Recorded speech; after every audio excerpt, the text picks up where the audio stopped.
Hey, Sun Devil fans, Sandy Charles here for DevilsDigest.com, and I'm joined by our publisher, Rabino, as we preview ASU's last game of the season as they head to El Paso to compete in the Sun Bowl and take on Florida State December 31st. So, Hod, we've talked about these smaller bowl games and the likelihood of winning and what that takes, and there's two things that you've mentioned, and that's approach and mindset. Safe to say that the circumstances around these two teams going into the game is different. You're absolutely right, Sandy, because when you look at the record, Florida State 6-6, Arizona State 7-5, so you think the difference really is not a whole lot of significance or anything like that. But on the other hand, I think that these are two teams that are really trending in two different directions. When you talk about Florida State, you have the transition right now in a head coach ushering out the Willie Taggart era, ushering in the Mike Norvell era.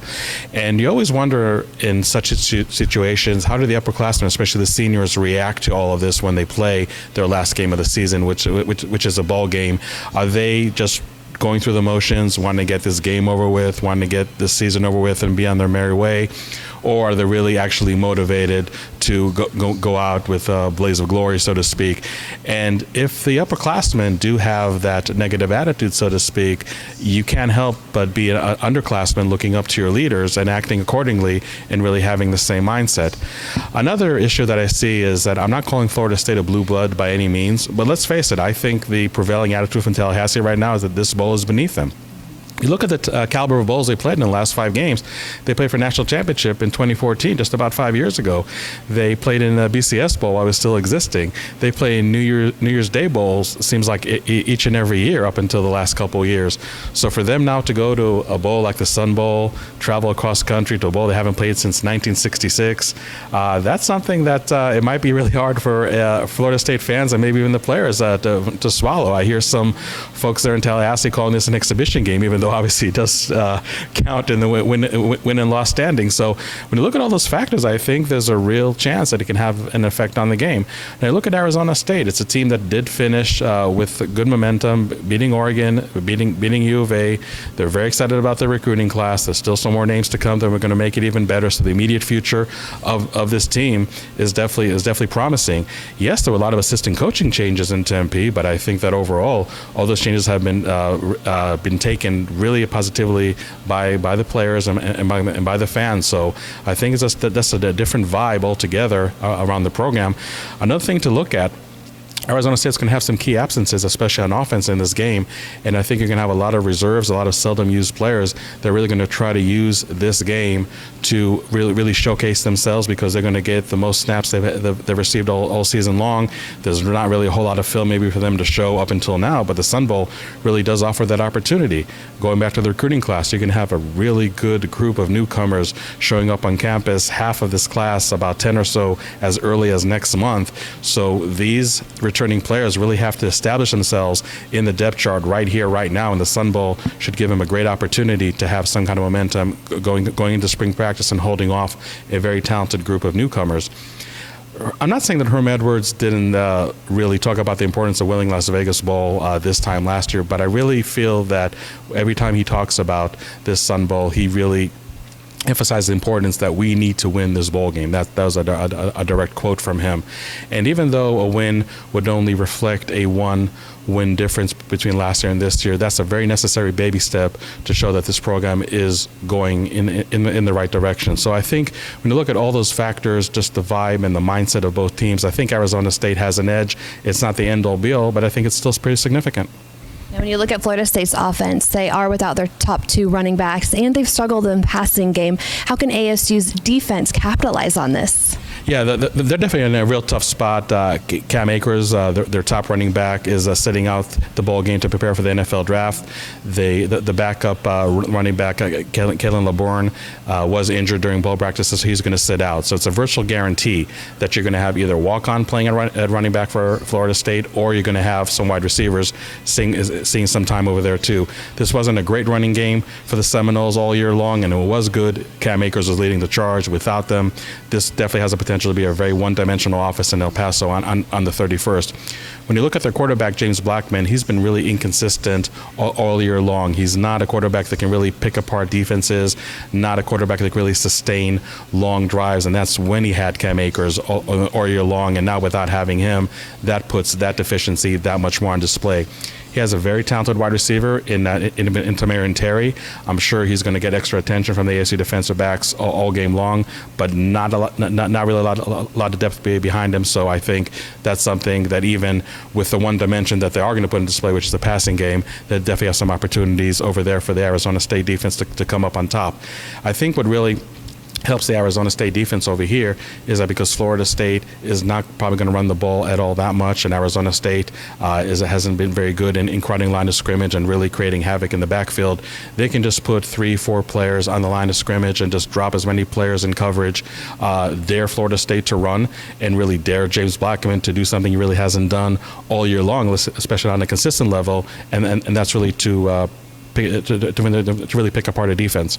So I think that this is a matchup that when you look at the strength and the weaknesses of both teams, I think Arizona State really has an advantage over here. And I even look at the last game of the year when Arizona State beat U of A, and with all the struggles the Wildcats had, let's not forget, it really was a talented offensive team, and definitely more talented offensively than Florida State. Arizona State played excellent in that game, and I think they have some momentum building in playing a Florida State team, which again is going to be very challenged on this side of the ball. Now, to be fair, Arizona State is without two top playmakers in running back Eno Benjamin and wide receiver Brandon Ayuk. What do they need to do to adjust and attack this Florida State defense? Yeah, it's definitely a big challenge. Like you said, when you look at running back, we talk about some wide receivers playing running back for Florida State. The same exact thing is going to happen for Arizona State. We already know it's almost a given that wide receiver Kyle Williams is probably going to start at running back, probably get the majority of the carries over there. Sure, reserve A.J. Carter, one player that has a lot to prove in this game, is definitely going to get his good fair share of carries. But those two are really unknowns. Jaden Daniels obviously runs the ball and runs it pretty effectively each and every week. But I would expect his number of carries to increase maybe to 10, 12 in this game. A lot of design runs just to support the running game with the absence of Benjamin. Now, this Florida State team has been pretty good against the run, but really abysmal against the pass in a lot of regards, really reminding you of those nightmare pass defenses for Arizona State in 2015 and 16. But on the other hand, like I said, without Brandon Ayuk, Arizona State definitely has its own challenges in its passing game.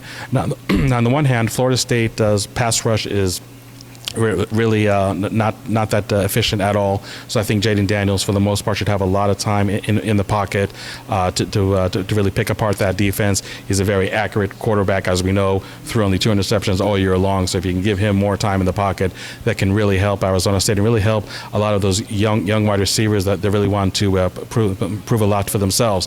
We're talking about guys like Ricky Paracel, Jordan Porter, Jordan Curley, and even though Ryan Newsom is a senior, I think he has a chance really to shine because he's playing that slot wide receiver that Kyle Williams is now going to vacate when he takes his snaps at running back. Two things I'm really going to look at is that, first of all, how does Florida State really deal with the dual threat quarterback? And what I mean by that is that you look at Bryce Perkins, and it's obviously very familiar to all of us here in the Valley. When Florida State played Virginia, Bryce Perkins was really able to do a number on that Florida State defense because that defense would drop back into a soft zone because they were really afraid of Bryce Perkins just taking off and running, and he was able to complete a lot of short passes and really get that passing game in rhythm and moving the chains. And when Florida State was trying to be aggressive and pressure Bryce Perkins, they really had no success whatsoever. He would just bust out one big run after another. Ironically, you have Sean Aguano, ASU's running backs coach, along with Dave Christensen, calling plays for Arizona State in this game. Sean Aguano coached Bryce Perkins just a few years ago in Chandler High School, so I think he can really draw a lot of those qualities of Bryce Perkins into this game plan. Another thing a lot of people aren't talking about, and I know he really downplayed it, but new offensive coordinator Zach Hill, he did coach Boise State against Florida State just 3 short months ago in the season opener of 2019. I know Zach Hill went on record saying, I'm not involved in the game planning and everything like that. You can bet the mortgage in the 401k that he is absolutely has his brains picked by Christensen and Aguano, and obviously lending his own experience against the Florida State defense. So I think all those factors can really help Arizona State over here. Again, I think they're playing a defense that really offers a lot of opportunities for Arizona State to succeed, even though they are going to have, like you said, a depleted roster. One other thing to look at, actually a couple more things to look at. First of all, Frank Darby is really going to get a lot of extra attention. I think he enjoyed the security blanket, if you will, of Brandon Ayuk all year long, even though he played his best games as a Sun Devil the last half of the season.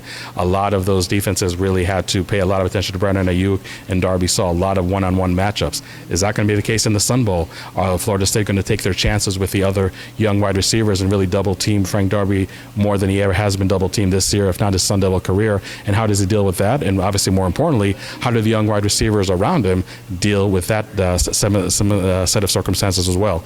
Another thing to look at is time of possession. Arizona State is notoriously a slow-starting offense. Without Eno Benjamin, and not relying on Kyle Williams, A.J. Carter obviously not having a lot of plays at running back this year. Can Arizona State really establish that statistical category to their advantage? Because if Arizona State starts 1 3 and out after another short and futile drives, that can give a Florida State defense that, granted, had their teeth knocked in pretty much every week of the season, now really getting a lot of confidence, and give Arizona State offense, which again is going to be depleted in their playmaking ability, that much more. So there's some really important aspects, that Arizona State offense needs to be mindful of, and some things that fans should look out for. But I think Arizona State offense overall does have an advantage over here over the Florida State defense. Now, ironically, the last time the Sun Devils were successful in the postseason was 2014 at the Sun Bowl, but since then, that venue has not been very kind to them. How do you see this playing out? Yeah, I think, granted, the games are not played on paper, but again, when you look at the motivation and the mindset of both teams, I think Arizona State definitely does have an advantage over there. But also when it comes to the X's and O's, I think this defense, with the momentum that they're having, the caliber of offense that they're playing, they definitely have a great chance to succeed and play one of the better games of the season. The ASU offense is what I'm questioning. Like I said, without Ayuk, without Benjamin, I don't care which defense you're playing. As long as you're playing a Power 5 program, it's not going to be a walk in the park. And a lot of adjustments have to be made on that side of the ball. And you have two new play callers also in the mix that can possibly affect over here. I think this game, Sande, is really going to be a lot of like the other games we saw in September early in the year, where the defense is just carrying the offense slowly but surely across the finish line. I really expect the defense to be really dominant. The offense may have that slow start, which I think can really hurt them, but I think also with a strong defensive effort can really help ASU overcome that hurdle. So I do see Arizona State finishing 2019 on a positive note, beating Florida State in the Sun Bowl 23-13. Awesome. Thank you, Hode. Keep it locked into DevilsDigest.com for all of our pregame and postgame coverage from the Sun Bowl, and of course, live updates from the Sun Bowl in El Paso. For Hode Rabino, I'm Sande Charles. Keep it locked into DevilsDigest.com.